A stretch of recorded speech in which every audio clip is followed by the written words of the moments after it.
Hi, today we're going to do a quick warm-up, quick couple problems for 4.8. I guess this really shouldn't be a warm-up for 4.8 because you want to do the lesson first. So this is a follow-up. That's what I'm going to change the name to. It's not a warm-up, it's a follow-up for 4.8. Okay, let g be a differentiable function such that g at 3 is equal to 2 and g prime at 3 is equal to negative 3/4. The graph of g is concave down. Okay, so g is going to be concave down on the interval from 2 to 4. Which of the following is true about the approximation of 2.6? So 2.6 is close to 3, so I can use this point to approximate, and this will give me the slope at 3, so I can use a tangent line approximation. So I'm going to do y minus y is equal to m times x minus x. So my tangent line at 3 is going to be y minus 2 is equal to, the slope at 3 is negative 3/4. So I'm going to put that in, negative 3/4. And then I've got x minus x, so x, and then x is 3, so minus 3. So that's going to give me y equals negative 3/4 x minus 3 plus 2. So this is my tangent line approximation right here. They want me to approximate 2.6. So I'm going to plug in 2.6 for x. So let's approximate. Y equals negative 3/4. And then I've got, let's see, x is going to be 2 point, and get the point there, 6 minus 3, and then I'm going to add 2 to that. Okay, so 2.6 minus 3 is 0.4, so that's going to be 4/10. Put that in my parentheses. And let's see, 2.6 is smaller, 3 is bigger, so that's going to be a negative. So negative 3/4, and then I'm going to have plus 2. Now, my 4 cancels my 4. Negative times a negative is going to be a positive. So I've got, excuse me, I've got something stuck in my throat today is what I've got. 3/10 plus 2. Well, 3/10 is 0.3, so this is going to approximate to be 2 point, and the point didn't show up. It's going to approximate to be 2.3. So that means I'm going to eliminate A and I'm going to eliminate B. I've got 2.3 for both C and D. So now I have to decide if it's an overestimate or an underestimate. So if I'm looking at over and underestimate, I'm looking at where the tangent lines are going to be. So let's think about where our tangent line is on this concave down curve. My tangent line is above the curve. So this 2.3 is going to be above my actual line, so it's going to be an overestimate. So my answer will be C. Oh, I guess I don't know what I should circle it.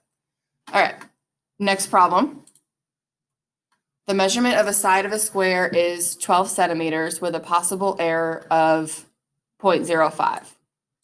So if the side of my square is x, then x equals 12, and dx, the error in that measurement, is going to be 0.05. Approximate the percent error in computing the area of the square.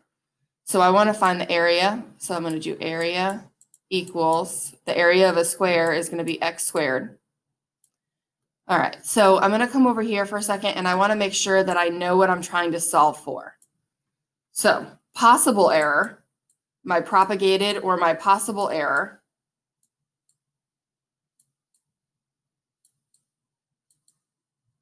I need a pen.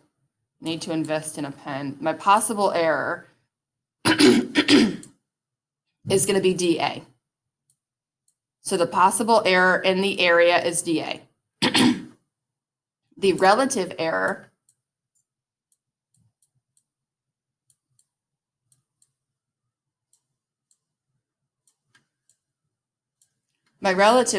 is going to be my dA compared to or over my area. Okay, so I haven't gotten what I actually need yet. Percent error, I'm going to do like this for percent. That'll be easier than writing the word percent. My percent error is my dA over my A, take the absolute value of whatever that is, and then I want to times by 100 to change it to a percent. So when they're asking me to approximate the percent error, this is right here what I need to do. Okay, so I'm going to erase these guys up here. Oh, that's not erasing. Text box. Uh-oh. That's not what I want to do. There's the eraser.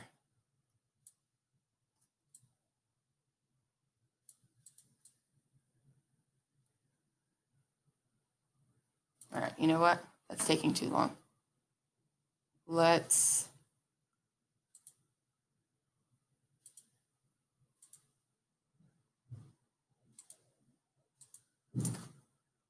copy this and paste it over here so I can write without having to erase all that stuff.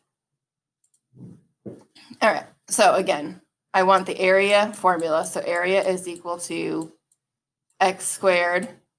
And now remember, percent area is I'm going to do dA divide by A.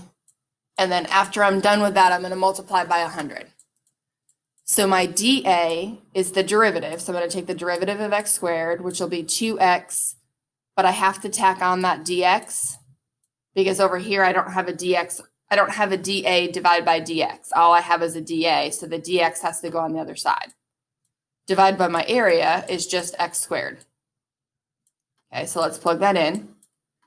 2 times x, which is 12, times dx, which was 0.05, divide by x, which is 12, squared. Okay, I know 12 squared is going to be 144. And I need a calculator. Hang on a second. 2 times 12 is 24, times 0.05 is 1.2.